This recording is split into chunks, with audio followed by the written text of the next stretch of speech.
पहिला बार कोसी भराई बानी भखले माझी भारा। अरे सुनी देवर जी उखियाली यादी भइल बड़े रौरे भतीजे भतीजे।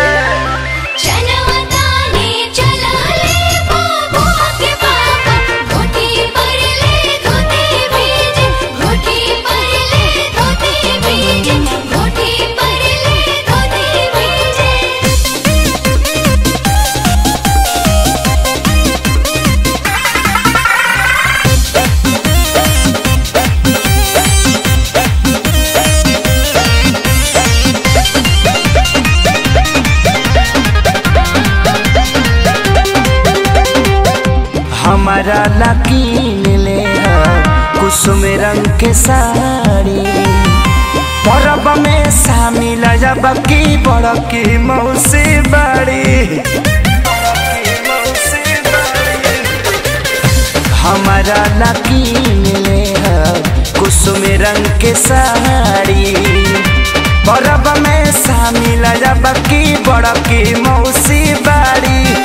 आ छोटा को के ले हम छागल आ नीम मिठौआ गागल रहे मार्केट में दूरी बना के अभी नइखे कोरोना भागल। अरे भैया के फेरा में जानी रहब कि नीलब कपड़ा निज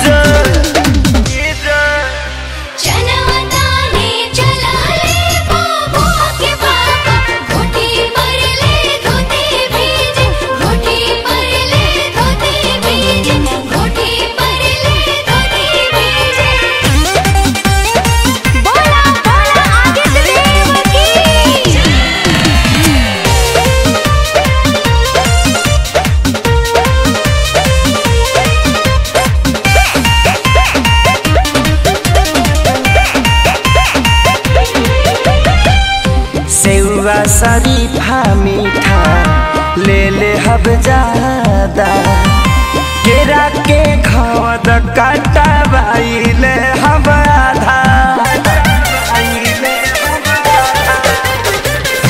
सेवा शरीफा मीठा ले ले हब ज्यादा केरा के घवद काटा बाइले हब आधा।